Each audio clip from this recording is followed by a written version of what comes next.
Alors, je le disais, il y a on va passer en revue quelques-uns de ces accords de mars dernier qui sont assez essentiels aussi sur ce qu'on disait, la manière d'améliorer les conditions de travail et notamment la définition des postes avec l'évolution de la classification de 2 à 3 niveaux, avec 2 niveaux associés au DEA qui arrivent. Pierre-Yves, à quoi correspond cette évolution concrètement? Alors, et comment, je dirais, elle résonne avec ce qu'on a dit avant aussi? on a voulu faire un travail. Alors, ça part d'une réflexion au niveau syndical. C'est un mécontentement au niveau du personnel sur le terrain. On avait ce qu'on appelait avant la méthode parodie sur les classifications. C'est-à-dire que j'avais mon diplôme correspondait à une rémunération. Et sur le terrain, nos ambulanciers souvent nous disaient moi, je fais bien mon boulot, d'accord, je travaille toutes les périodes, je fais de l'UPA, je fais du programmé, je fais tout. Et j'ai des camarades qui ont le même diplôme que moi et qui, par la médecine du travail, se font mettre inaptes au port de charge et qui, fatalement, se retrouvaient dégradés en VSL. Et une incompréhension du personnel qui faisait, entre guillemets, bien son job, qui était rémunéré de la même façon que le personnel qui faisait plus que du transport en acier en VSL. Et donc on a réfléchi nous en interne et on s'est dit il faut sortir de cette méthode parodie et il faut essayer de travailler sur des critères classants. Donc on a construit une grille de classification qui était basée sur des critères classants. On l'a présenté aux partenaires sociaux. Et de cette discussion, alors qui était sur plusieurs niveaux initialement, mais vous savez ce que c'est que les négociations, on a fini sur 3 niveaux.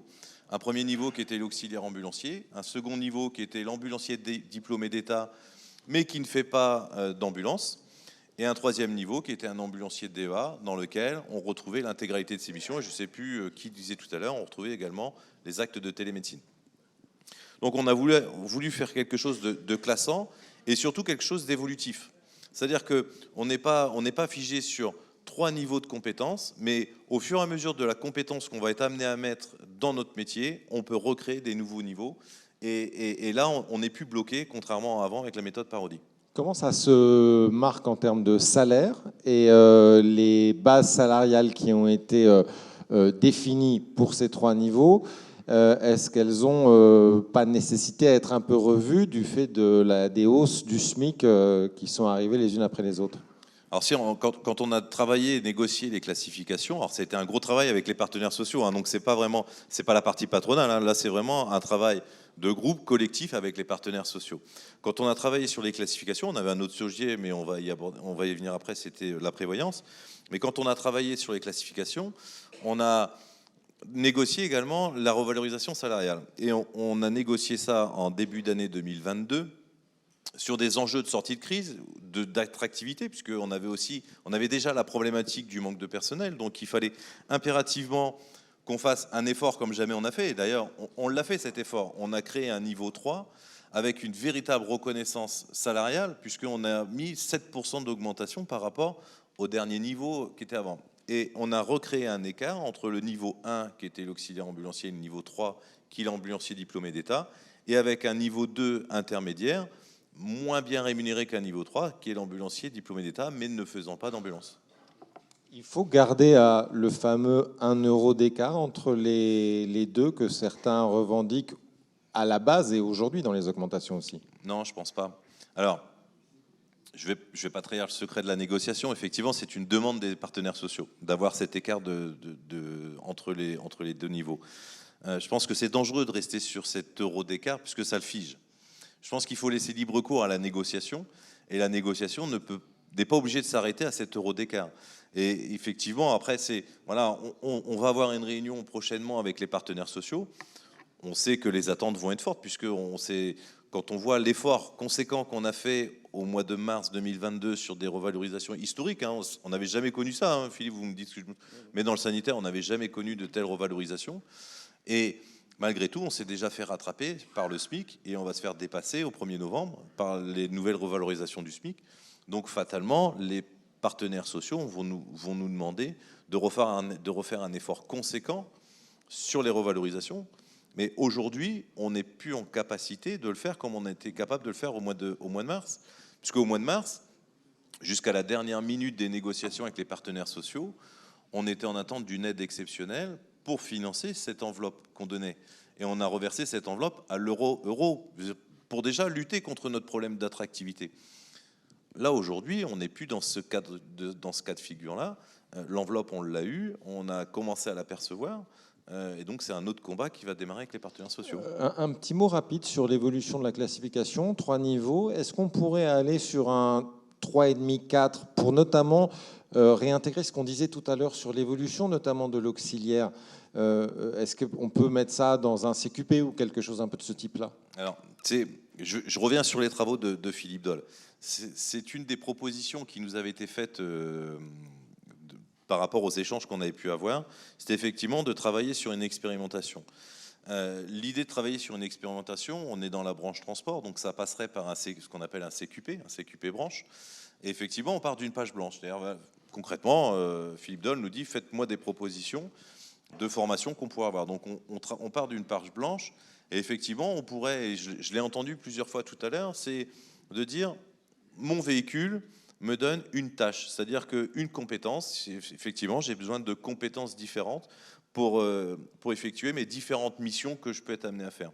Et on pourrait réfléchir, pourquoi pas, à travailler sur un CQP pour ce qu'on peut appeler un auxiliaire plus. Mais ça n'engage que, j'engage pas la FNMS, je n'engage pour l'instant que la réflexion qu'on a pu avoir à quelques-uns à la Chambre.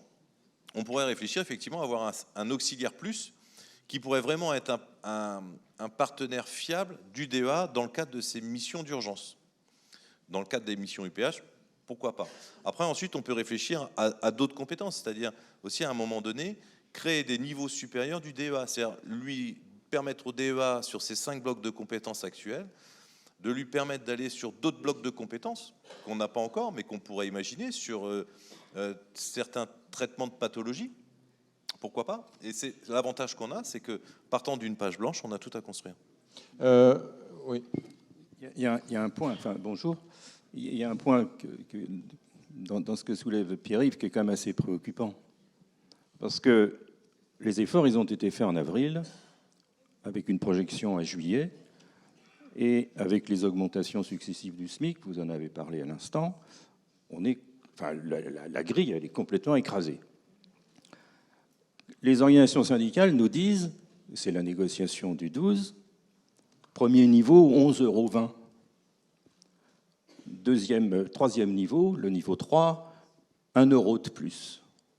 Le SMIC, au moment où on va être en négociation, au mois d'octobre, il sera en instance d'être de nouveau revalorisé, puisque par rapport à la dernière valeur du 1er août 2022, on a déjà une revalorisation de l'indice des prix qui est de l'ordre de 0,7%, et le SMIC, il augmente automatiquement en janvier, et il augmente aussi automatiquement si l'inflation fait 2.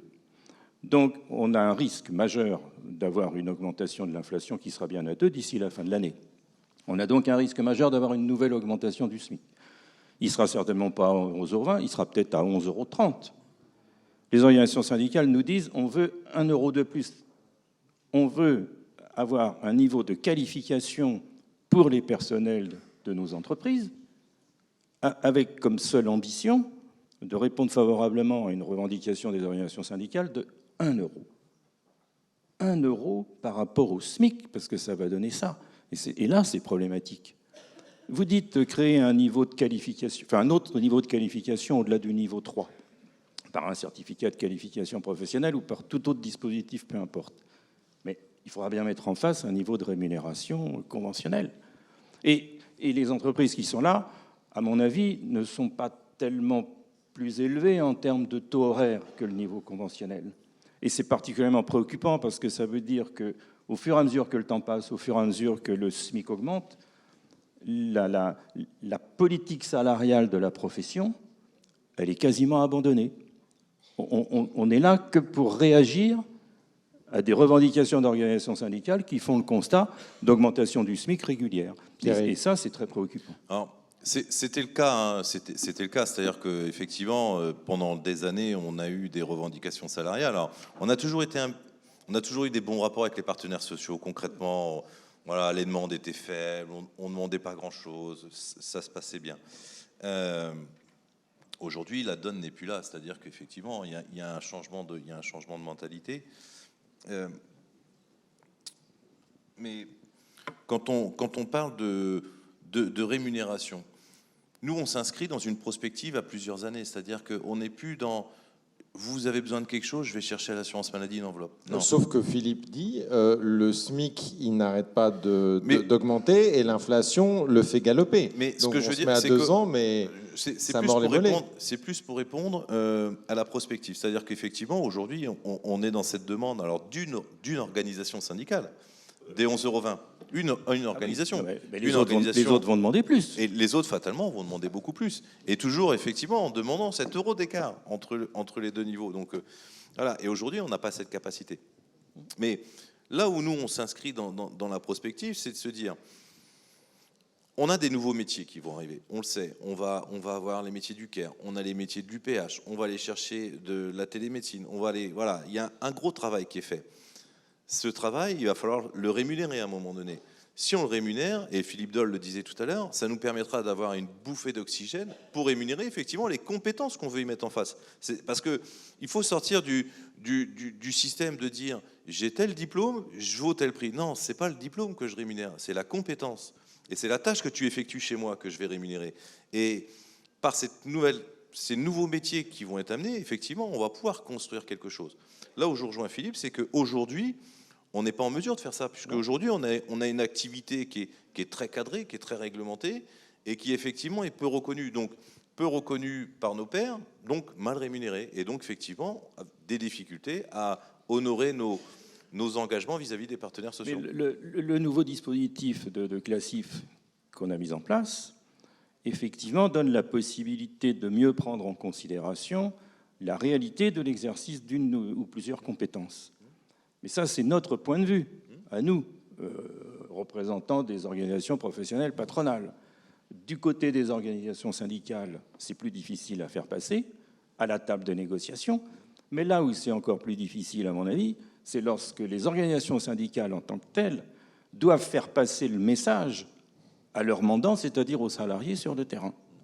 Et là, je pense que la réunion d'octobre, elle va se passer comme les autres, parce que c'est la mise en jambe, on va commencer à discuter, sachant qu'on a quand même une pression forte, notamment du fait de l'exigence législative de ne pas rester d'avoir des salaires conventionnels en dessous du SMIC. Il n'en est pas question. Ça fait partie de règles un petit peu nouvelles. Il y a une époque où on s'en moquait d'avoir un affichage dans les conventions collectives de rémunération en dessous du SMIC. Maintenant, c'est plus possible. Mais donc là, il faut qu'on fasse attention parce qu'on va avoir la réunion d'octobre et on va avoir une pression très forte pour la réunion suivante qui devra arriver certainement assez vite, compte tenu des niveaux de rémunération dont on parlait précédemment. On y reviendra peut-être dans les questions. Je voudrais juste qu'on aborde 2 autres points qui sont des points sur les accords de mars assez importants aussi. L'un sur l'organisation du travail, c'est la fameuse fin du régime des équivalences. Depuis 2016 que vous êtes sur le dossier. Enfin, c'en est fini. Alors ça réjouit certains, mais pas forcément tout le monde. Pourquoi ça a tardé autant, Philippe? Parce que vous connaissez bien le dossier. Et qu'est-ce que ça va changer concrètement? Là, les équivalences, ça n'a rien d'original, parce que dans le secteur des transports, les équivalences existent depuis très longtemps. Le décret Fitterman de 1983 prévoyait déjà des équivalences en transport de marchandises. Les activités du transport sanitaire sont venues aux équivalences beaucoup plus tardivement. Les équivalences, c'est un dispositif, je le dis, mais j'en suis convaincu, et ça on ne me l'enlèvera jamais, il n'y a rien de plus choquant que le dispositif des équivalences. Pourquoi c'est choquant? Parce qu'en fait, les équivalences, c'est du temps de travail ou pseudo-travail non rémunéré. La traduction, c'est ça. C'est-à-dire que j'affiche un certain nombre d'heures et je n'en paye qu'une partie. Alors, il y a des explications, il y a du justificatif, mais dans l'échange qu'on a avec les partenaires sociaux, c'est très difficile, bien entendu, de faire passer le message de l'équivalence. D'autre part, l'équivalence, c'est un dispositif qui est certes reconnu juridiquement, c'est dans le Code du travail, c'est dans un certain nombre d'autres dispositifs, mais c'est fragile juridiquement, et c'est la raison pour laquelle on s'est inscrit à un moment dans une perspective de suppression des équivalences, parce qu'il y a eu un arrêt de la Cour de justice des communautés européennes en 2005, dit arrêt d'Hélas, qui a dit les équivalences, c'est bien gentil, mais quand il s'agit de certaines activités, je crois que c'était une maison de retraite ou quelque chose comme ça, bon, la Cour de justice a considéré que les heures affichées, les heures maximales ne devaient pas prendre en considération les équivalences, donc c'est un dispositif fragilisé. En 2016, on a donc pris la décision de s'inscrire dans une logique de suppression, puisque ces équivalences avaient été créées par l'accord du 4 mai 2000, et on a posé 2 conditions dans l'accord. C'était l'article sur le temps de travail effectif. On avait dit, première condition, les équivalences seront supprimées dès lors qu'il n'y a pas de réserve au moment de l'extension de l'accord du 16 juin 2016. Il y a eu des réserves, mais elles étaient secondaires, donc on a considéré que cette condition-là était remplie. Et puis il y avait une autre condition qui a été écrite dans l'accord, à savoir, les équivalences seront supprimées totalement lorsque le régime de la garde départementale aura été réadapté. On n'a écrit que ça. C'était pas très futé de notre part, ça je le reconnais, c'est bon pour les avocats, parce que bon, là, on aurait pu dire, dites donc, vous écrivez ça dans un accord, c'est juridiquement assez fragile, ça veut dire quoi? Garde départementale, réadapté. Donc, bon, comme on a créé une commission de suivi de l'application de l'accord, lors de la commission de suivi, la partie patronale a proposé d'écrire, de traduire, lorsque la garde départementale aura été réadaptée de façon pérenne. Ça veut dire quoi, de façon pérenne? Bon. Là non plus, on ne l'a pas dit. Mais on s'était fixé à peu près 3 ans pour aller à la suppression des équivalences, donc 2016, extension en 2018. 3 ans après, on aurait dû effectivement aller vers une suppression des équivalences, puis on n'était pas tout à fait prêt. Alors, je ne dis pas que toutes les fédérations étaient en ligne sur le sujet, mais tout le monde s'est mis d'accord pour dire oui, on y va sous cette formulation. Et on a obtenu satisfaction en avril 2022 avec un texte réglementaire qui a effectivement réorganisé le dispositif de la garde départementale, accompagné d'une instruction ministérielle, je crois qu'elle fait 80 pages, un truc un petit peu difficile à digérer, mais bon, c'est comme ça. Donc, oui, c'est ça, l'instruction, elle est du mois de mai. Et on a considéré qu'à partir du 1er juillet 2022, il pouvait effectivement y avoir suppression totale des équivalences, bon, puisque le point de départ, c'était une suppression pour la partie jour, et il restait de l'équivalence pour la partie dite de permanence, c'est-à-dire les nuits, les samedis, les nuits, samedi, dimanche et jours fériés. Et donc on a dit 1er juillet 2022, à partir du moment où ont été adoptés dans les différents départements le cahier des charges qui porte réforme de la garde départementale. Donc aujourd'hui, il doit y avoir encore des territoires ou des départements dans lesquels le dispositif n'est pas complètement finalisé. Enfin, je suppose que tout n'est pas bouclé, enfin, c'est le moins qu'on puisse dire. Mais on s'est bien inscrit dans la logique de suppression, ce qui me paraît socialement, enfin, au sens négociation paritaire, négociation avec les partenaires sociaux, une bonne chose. Alors, pour les entreprises, moi, je suis pas un homme d'entreprise, je suis à la table de négociation, mais il est évident que le dispositif initial des équivalences, en termes de gestion, c'était beaucoup plus facile, puisque c'était l'amplitude, début de service, fin de service. Définir la pause. On prend X% et on dit, bon, le problème, c'est que ce dispositif du X% par rapport à une amplitude, il était quand même profondément injuste. Parce que vous pouvez avoir à l'intérieur d'une amplitude pour certains salariés, plus que l'équivalent du 80% en temps de travail effectif, et puis pour d'autres, vous êtes peut-être en deçà du 80% de temps de travail effectif. Justement, côté entreprise, il y a un endroit qui est un peu compliqué dans la fin de ce régime des équivalences. Vous le dites, c'est aussi, vous l'avez dit qu'on en a échangé, c'est la fin aussi d'une approche de calcul qui est un peu archaïque.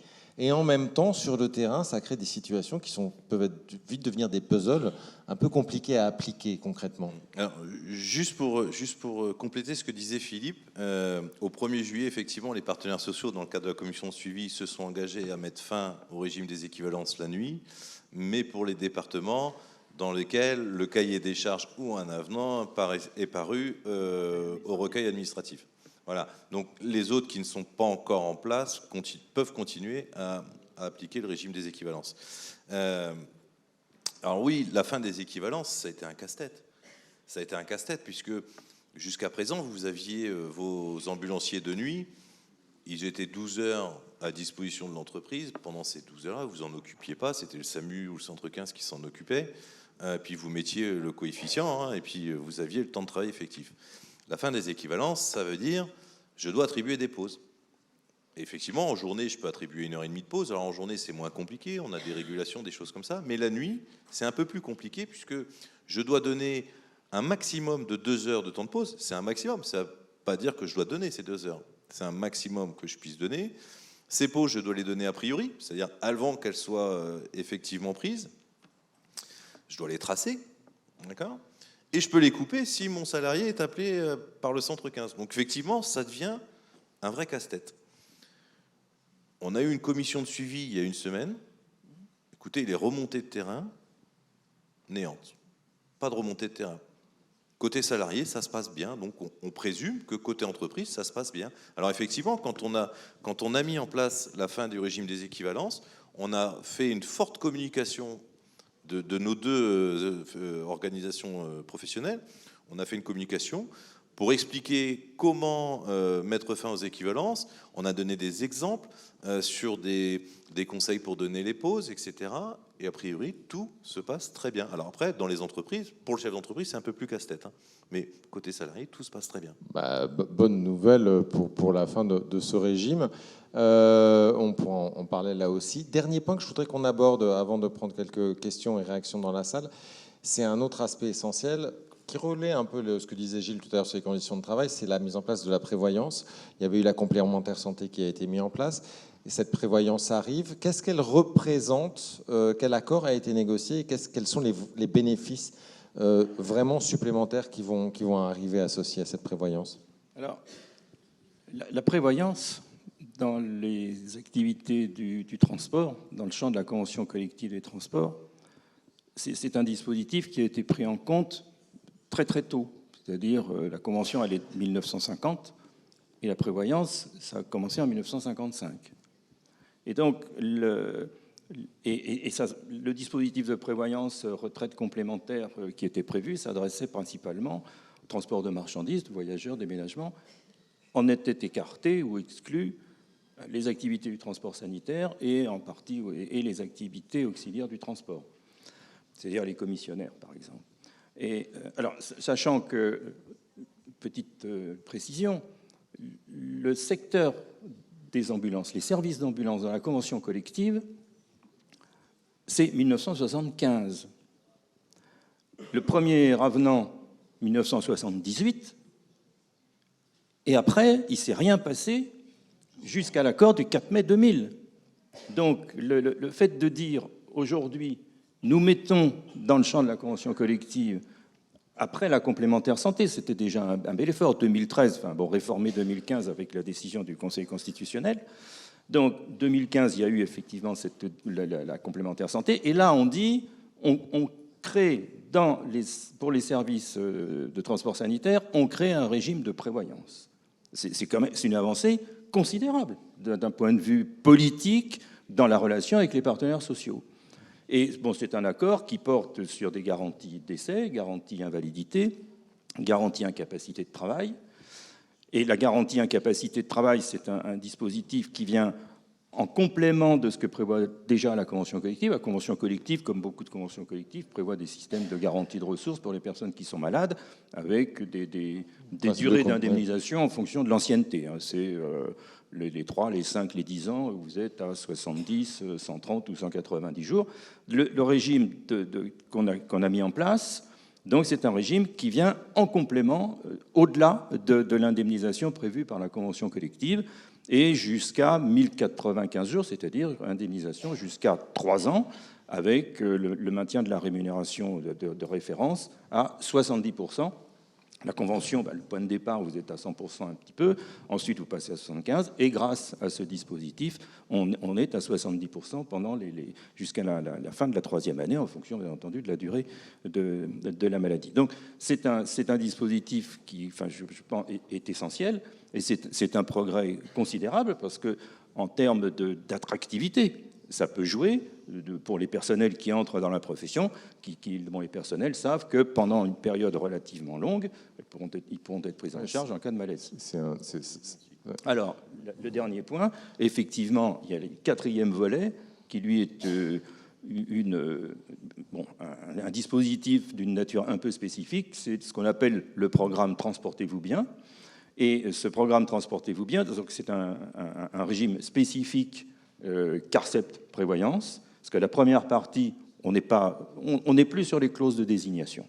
Donc, on peut s'adresser, personnellement, j'ai toujours considéré qu'il appartenait aux professionnels, entreprises et salariés du secteur d'aller vers l'opérateur de la profession. Parce que, j'en ai été administrateur comme d'autres, mais peu importe, c'est l'opérateur de la profession, c'est-à-dire que c'est un opérateur qui connaît les spécificités de nos métiers, que ce soit en marchandises, en voyageurs ou en transport sanitaire. Et donc, il faut profiter de cette connaissance. Et par ailleurs, comme ce sont des institutions paritaires, les interlocuteurs syndicalistes, ce sont ceux qu'on a aussi à la table de négociation. Donc eux, ils apportent un complément qui est transporté. Personnellement, je le dirai toujours, il y a une expertise qui est réelle de la part des équipes de CARCEP Prévoyance, le fonds GECFA, la GECFA, tous ces dispositifs qui sont... On a énormément de dispositifs qui sont très spécifiques. Concrètement, transportez-vous bien, ça va apporter quoi? Alors, transportez-vous bien, c'est toute une série d'actions de prévention qui sont offertes aux entreprises et aux salariés qui sont adhérents à qui entrent dans le champ d'application de cet accord, qui portent sur des examens cardiovasculaires, qui portent sur la qualité du sommeil, qui portent sur la qualité de la nutrition, qui portent sur les gestes et postures. Vous pouvez bénéficier d'autoconsultation médecine. Il y a toute une série d'actions qui sont... Alors, l'accompagnement quand vous êtes en arrêt maladie, etc. Et ça, il y a un stand de CARCEP Prévoyance et il y a un site spécifique Transportez-vous bien. Et c'est un dispositif qui est particulièrement intéressant. Surtout, il est sur le terrain de la prévention. Il y a toute la partie indemnisation garantie dont on a parlé au départ, mais sur la partie prévention, c'est essentiel et c'est véritablement un dispositif très performant. Il y a des statistiques qui sont publiées sur le nombre d'entreprises concernées, le nombre de salariés concernés et je crois qu'il y a je ne sais quel pourcentage d'entreprises qui s'intéressent à ces dispositifs. Question de la salle, commentaire de la salle sur ces 3 points clés que nous avons abordés, celui des classifications et des rémunérations, des régimes d'équivalence et de la prévoyance. Est-ce qu'il y a des questions, est-ce qu'il y a des remarques, des commentaires sur ce qui a été négocié, ce qui est appliqué et ce qui est attendu? Ou est-ce que l'heure du déjeuner appelle les appétits très forts, ce que j'imagine bien? Le mandat, c'est combien pour le mois d'octobre? Pas de questions? Pas de questions. Eh bien, on va applaudir très fort nos intervenants et leurs éclairages. Le temps du déjeuner est arrivé. Je vous le souhaite bon. On se retrouve cet après-midi pour parler UPH.